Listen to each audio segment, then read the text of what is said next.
Hello, everyone. On behalf of Wealthnuvo, our partners, and our sponsors, I am Lianne Hannaway, and I'd like to welcome you to the very first Beyond Money Summit. Yes, we are so happy that you are here to join us for 2 days of badass investor behavior and investor mindset. This is a 2 day immersive virtual event designed to enable you to feel confident talking about money, taking control of it, and building a secure financial future.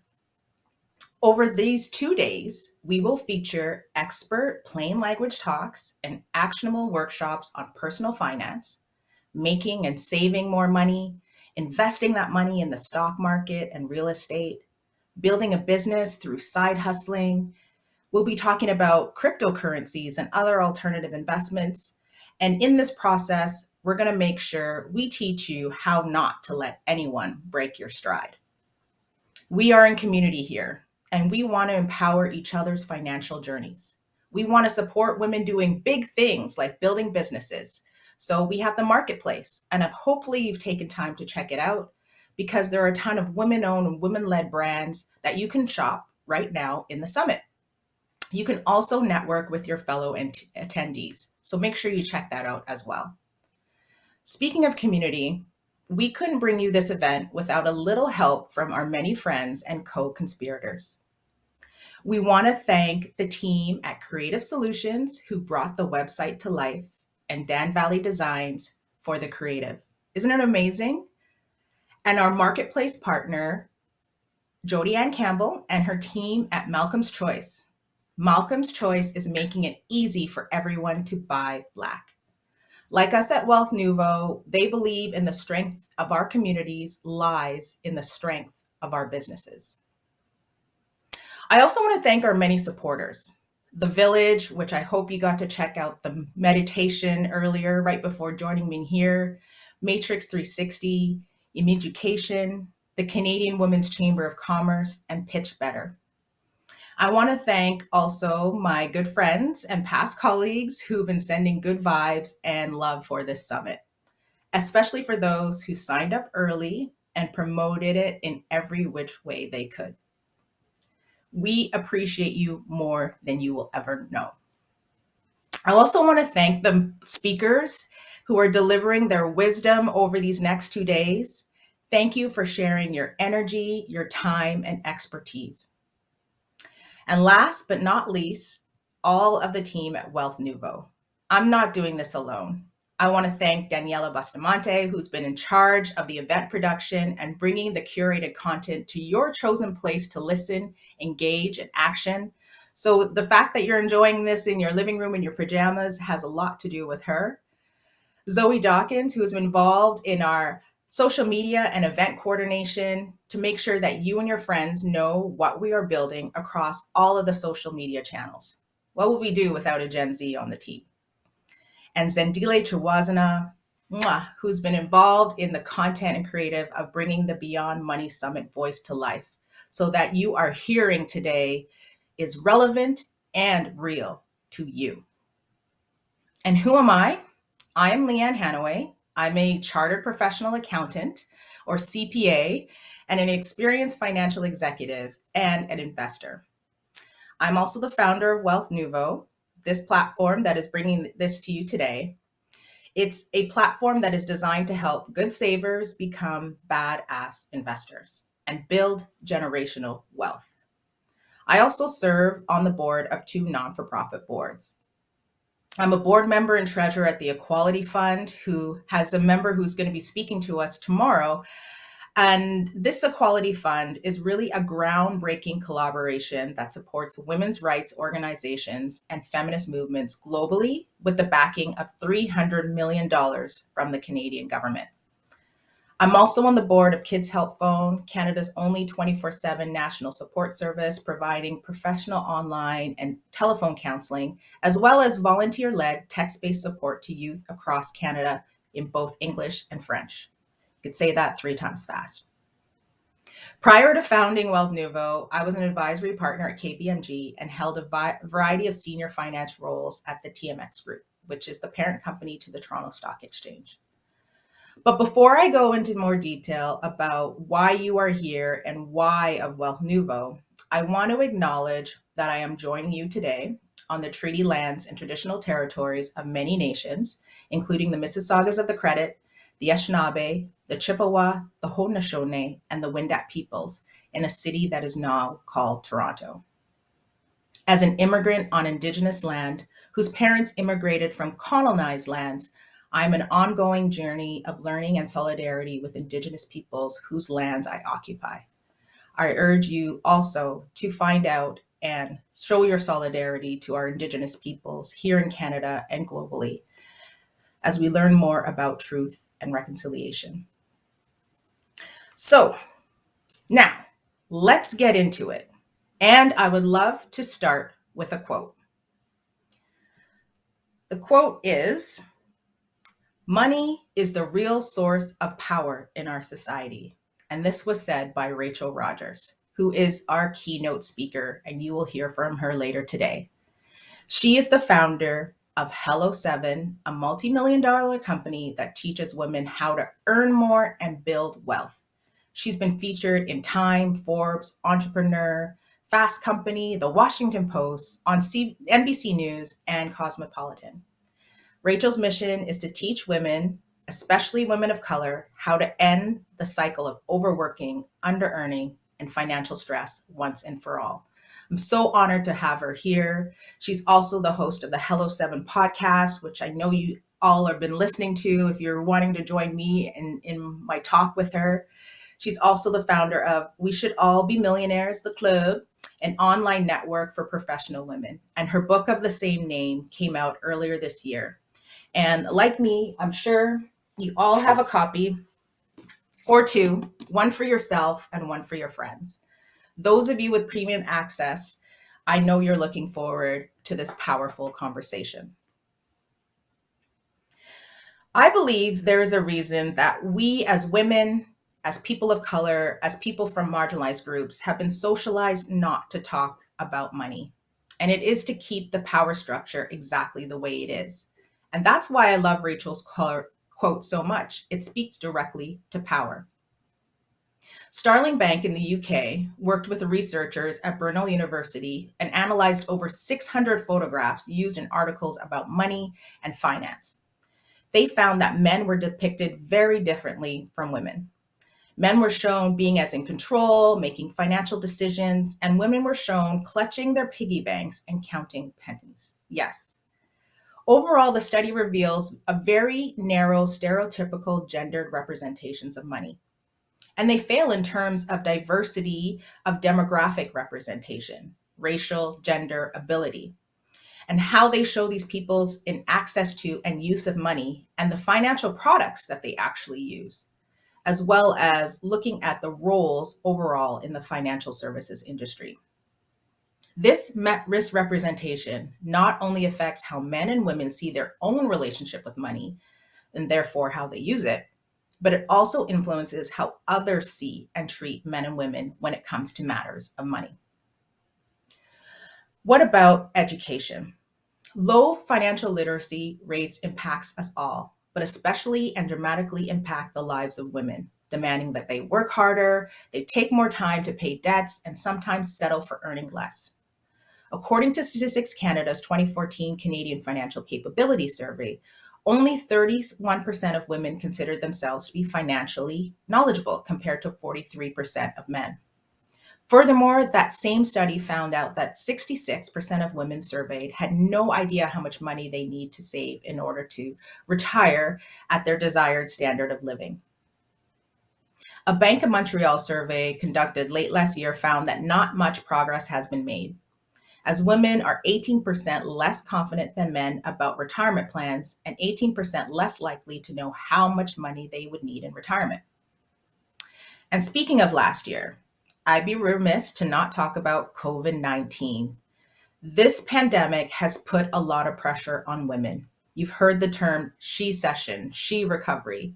It's put pressure on women, it's put pressure on caregivers, it's put pressure on parents to downshift, step away, switch jobs, which have a number of direct financial costs. A lower base pay impacts everything from lesser benefits, lesser bonuses, lesser employer matching, and retirement contributions. And this can let up the ability to invest. This can add up to less ability to invest, retire, and create generational wealth. Historically, over the long term, investing has been more powerful than saving. And there's that word again, power. Yet, because of some of the reasons I cited, 71% of women choose to save their money in cash. And putting cash into savings account to build wealth no longer works because keeping money in that account exposes women to inflation risk. You're going to have a lot less money coming out at maturity. And here's why it matters. Women could be missing out on hundreds of thousands, and for women of color, especially Black women, millions of dollars over this time by saving their money rather than investing it. But that's why you're here. We are here to disrupt. We believe that when a women invest in themselves, it not only betters their lives, but their communities and their families. And if you agree, you are completely in the right place. As a Black woman, I've seen the impact stress money plays in the lives of women and their families. I'm talking heart disease, being stuck in an unfulfilling job, no assets to pass on to your children, and relying on your children to fund your retirement. And as an investor, I've also seen the power of understanding money and investing. It can drastically reduce stress, bring security into your life, provide new and fulfilling opportunities, and finally see an end to your working for somebody else's life. Now, I grew up here in Canada, in the center, Winterpeg for some, before I moved to Mississauga, Ontario, which is a suburb of Toronto. My mom moved to Ontario a year earlier than me and my brother to find better work. Her previous employer, frankly, was not paying her enough for the work that she did, and she had had enough. My mom left me and my brother with my aunt and my cousin in search of better employment. Although I had felt there were money issues before, I never felt it as much as when I said goodbye to my mom when she boarded the Greyhound for Toronto to take that 30-hour ride. I can think of that 11-year-old me who vowed I wouldn't be a financial burden to my family. And I have internalized that moment probably more than I know. Hopefully I can start unpacking that with the workshop that we have with Vanessa Bowen, who's going to be teaching us a lot about our money blocks in a money mindset session. I feel like I did internalize that so much that I started working and saving at a very young age. First with no specific goal, and later with the goal of buying my mom a house. Mostly because I didn't want to move again if her boss didn't want to pay her what she deserved. And that might force us to change our budget or move away from family and friends. This is because money is emotional and it's a tie to our overall health and self-care. We at Wealthnuvo know that self-care goes beyond just taking care of your mental and emotional and physical health. Your financial health matters too. Financial self-care is both about behaving and experiencing money in an optimally fulfilling way. And that just doesn't mean spending money on what makes you happy, like bubble baths and Birkin bags. Sometimes it means boss up mode time to get ish done. It means building a financial plan that can help you achieve the life that you want. Plus, like with any self-care practice, the more consistent you are, the better it gets. And that's why I wanted to have this event to bring women together to talk about money. While this event is centered specifically on investors who identify as women, there are lessons that are applicable to everyone. And I use the term women, but also include members of the LGBTQS plus communities, people with disabilities, men of color, racialized or otherwise underrepresented peoples. All of us has things that we can learn and action to reduce the wealth gap. Women are the new economic power in Canada, and we have financial decision-making power more than ever before. While we were earning more, controlling more wealth, inheriting more, and starting more businesses, we have come a very long way. Yet in reality, there are still many gender and financial gaps that cost women time and money. We could talk about the pay gap. On average in Canada, women earn 76.8 cents on average compared to every dollar that men make. And the gap is wider for women who are indigenous at 65 cents, racialized at 67 cents, and newcomers 71 cents, and of course those living with a disability 54 cents. Let's think about the leadership gap. 13% of named executives on the S&P TSX Composite Index are women, and that's only 136 women out of a total of over 1,000 names. 4% of our CEOs are female. 50% of these companies have 0 women as named executive officers. Women occupy just 70% of board seats at companies listed on the Toronto Stock Exchange, and there are few visible minorities, yes, I put that in quote, as well as Indigenous people and persons with disabilities from public company boards. The funding gap is also very perverse. 60% of the time, investors will invest in pitches done by men over women. 90% of VC deals in Canada go to companies founded by men. 73% of women have to self-fund their own businesses, and 14% of women use a business loan. When it comes to the investing gap, most of the funds and ETFs, the stuff that help you autopilot your money to making more money, are predominantly run by men. Fewer than 10% of money managers are women, and this compares to 30%, 37%, 33%, and 63% of doctors, lawyers, and accountants that are women. 24% of Canadian women do not invest their money at all, and this compares to 15% of men. These gaps, they all add up to a very large gender wealth gap, and that could have a big impact on your financial future. In fact, when women are ready to retire, we have often saved only 2/3 of what men have saved. This is not good, given that we are probably going to live longer than employment, as we tend to outlive men by an average of 4 years. Senior women are 1.5 times more likely to live in poverty than senior men. There is good news here because there is something that we can do about it. In fact, there are 3 things we can do. We can set clear goals, we can save regularly, and we can regularly save for those goals and invest to grow our wealth. Investing is our superpower. In fact, women make better investors than men, and in one study, women investors came out a full percentage higher every year. Over 30 years, that adds up to 25% more wealth. But you need to get started. The sooner the better. Investing in yourself, you can start to close the gendered wealth gap and take charge of your financial future. I did just that. I set a clear goal, saving for a down payment for a condo for my mom. And through that process of saving, I learned about real estate and the stock market. I actually ended up buying a condo, not only for my mom, and then later one for myself, and invested the surplus in the stock market. Now I have enough invested to be a multimillionaire when I retire. And that is what my definition of wealth is: when you can do what you want, when you want, with whomever you want. And you're going to learn about these tools and techniques over the next 2 days because we have an interactive agenda planned. By now, you know that we are going to inspire with expert talks and hear from top women in their field.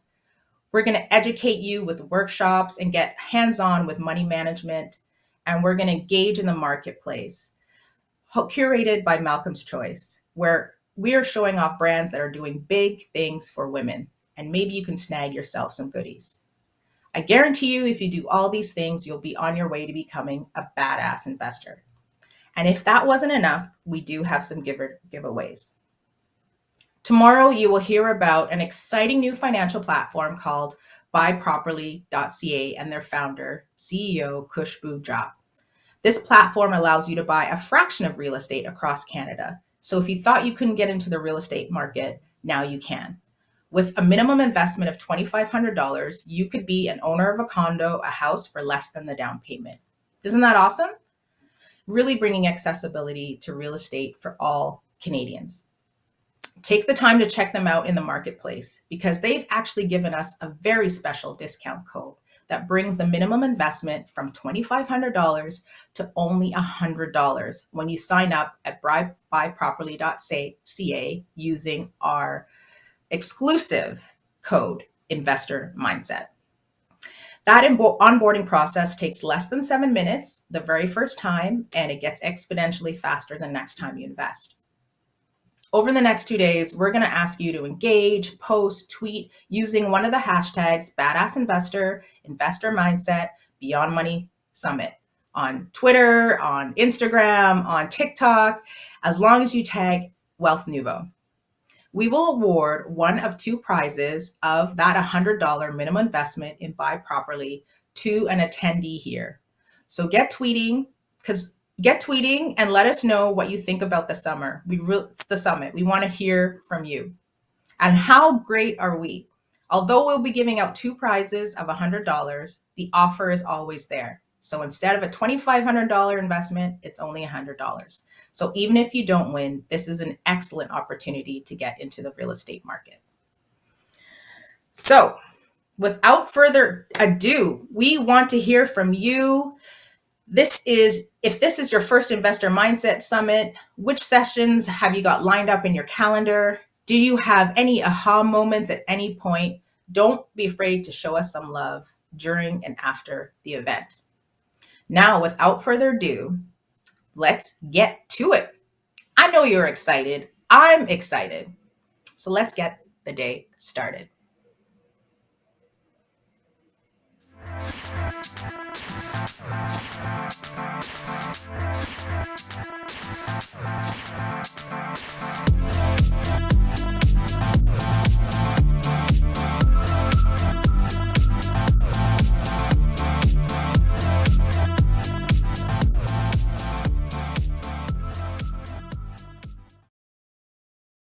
Well, welcome, Sarah. I'm here today with you for the first How I'm Doing It segment, and I'm so excited to be talking to you today. And Sarah Zandbergen is the Senior Specialist at Stance, which is an organization that helps women take control of their finances, build financial confidence. So it's perfect for us here because we're all about financial empowerment, especially for women. So thank you so much for being here today. Thank you so much for having me. I'm so excited. How are you doing? I'm doing great. I can't complain. I can't believe it's another year almost past. No, that's amazing. I mean, we've been in a pandemic, so it's good to be here with you in person. And we have a lot of questions to get through, so I'm just going to jump right in. Let's do it. I'm ready. All right. So my first question for you is, how would you describe your relationship with money? That's a great question. And I think the way I would describe it is healing. I haven't always had the best relationship with money, and I really avoided financial conversations for myself for many, many years, for a lot